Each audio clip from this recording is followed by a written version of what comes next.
Video game character redesigns. Often controversial, often awesome. Sometimes they work out well, other times, not so much. Hey, it's Lockston, and today I'm going to be covering 10 serious video game character redesigns. And the best way to get across what I mean is to explain by example. So let's get started.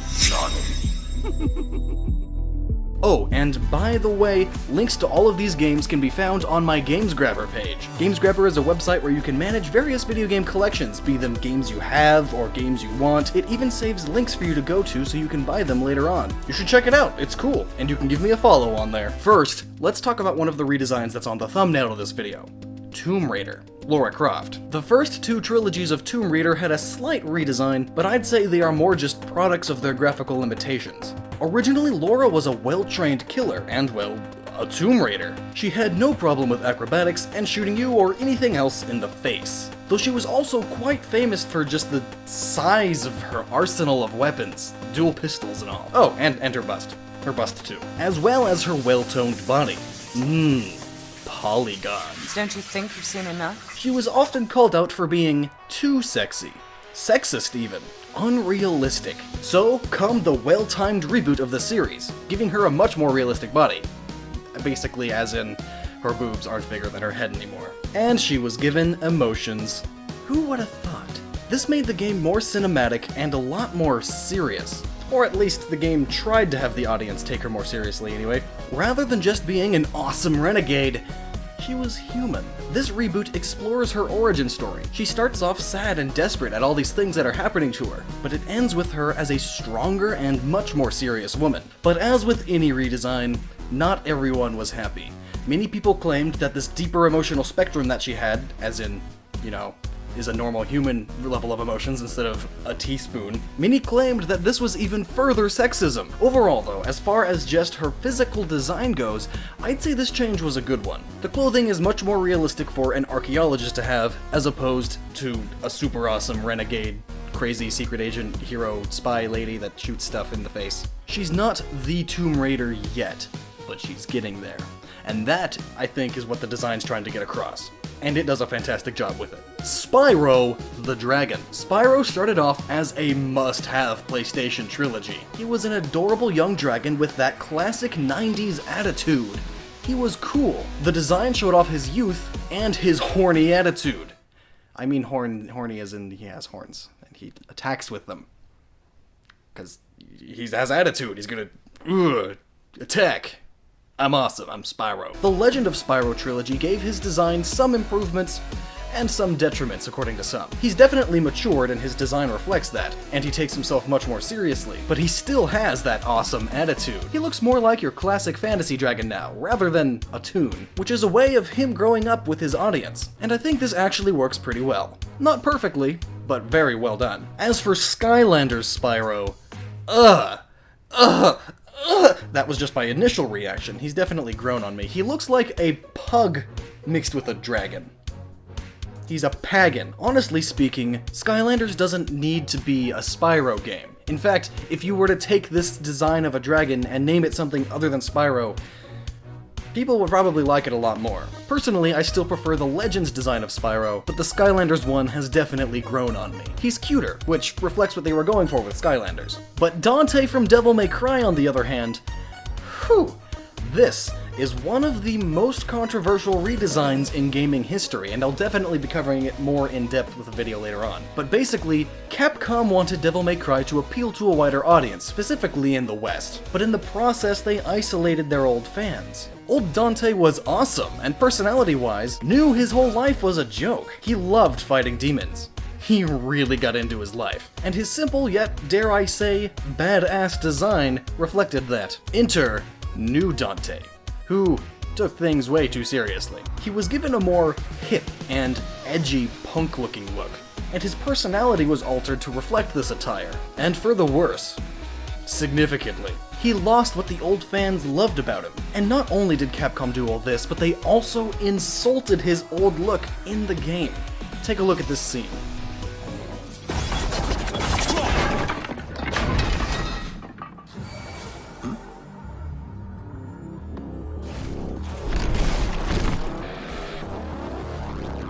Not in a million years. That's basically a slap in the face to old DMC fans. Now we'll look at Rad Spencer. Yes, his name is Rad Spencer. If you are unaware, he is from the NES classic Bionic Commando, which had a pretty rad remake on PSN. But then came a reimagining of Rad Spencer in the 2009 game Bionic Commando. This new game was okay. Still good enough for me to have fun and finish it, but I wouldn't particularly recommend it to anyone. His new design and attitude, though... No longer was he the totally rad dude with a totally rad mustache. Now, he was Dreadlock McSeriousson, and fans were not happy. And the terrible voice acting didn't help the game's case either. Bionic Commando tried taking itself too seriously.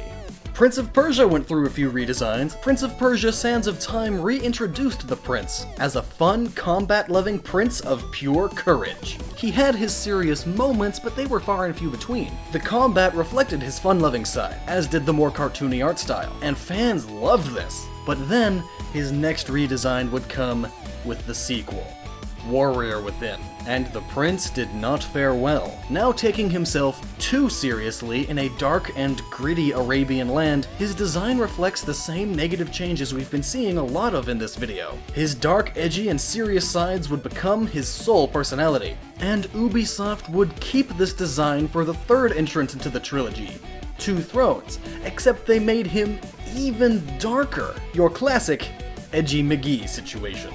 I guess they never learned, and the even more recent redesign kinda fell through the same holes. And now for the worst offender of this too serious theme. Bomberman. Look at this character! He is adorable! Though he'd never make it through an airport. Bomberman is a cute, fun-loving party game with character stylization to back it up. And then the time came to try and give Bomberman a wider appeal to the American audience. And the result was Bomberman Act Zero, where you play as cyborg terrorists trying to get out from the underground.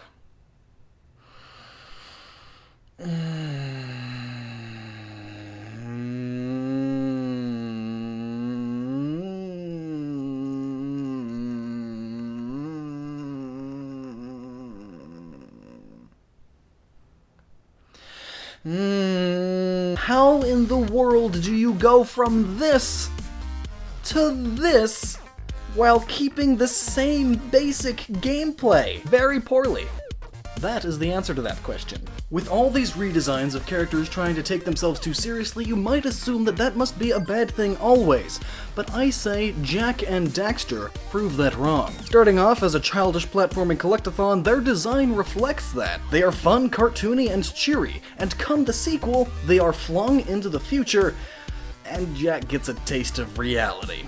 It's dark, and he gets some edge thrown into his design, but not too much. Then come Jak 3, he has grown up even more, and his use of weapons has changed him. While their designs have become more dark and serious, even edgy, not too much of that was added in. They still had their fun side intact. Really what happened with them is they grew up with their audience, which is awesome. This is how you do a more serious design right. And now, well, we couldn't really be in the doing serious right category for too long, now could we?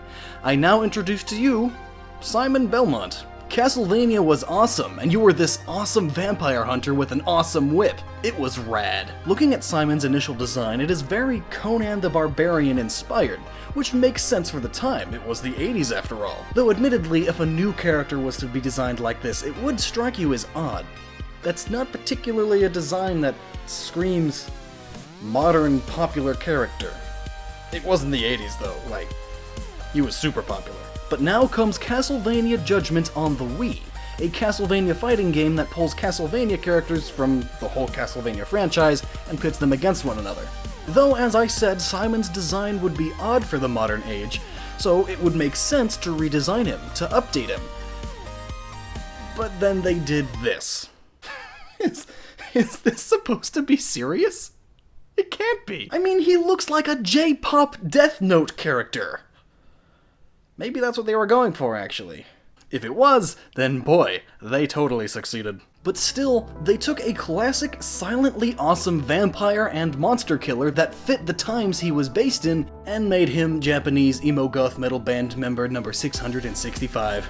Sonic the Hedgehog has gone through 2 major redesigns, and these designs do a good job of reflecting the times. Initially, he was a cute, fast hedgehog, but with that classic 90s attitude. He was too cool for school and ran really fast. As the times went on, though, his appeal began to weaken. He needed an update. What had become cool and hip had changed. So, it would make sense to redesign him like this. He's still really cool, he's still really fast, and he fits the early aughts. He's longer, bluer, faster, and hedgehoggier. He kept his old attitude and added to it. The whole franchise was trying to get you to take Sonic and his friends more seriously than just a fun cartoon hedgehog character. And it pretty much worked. Except for Charmy. Charmy will never be taken seriously. But what about his most recent redesign, that of Sonic Boom?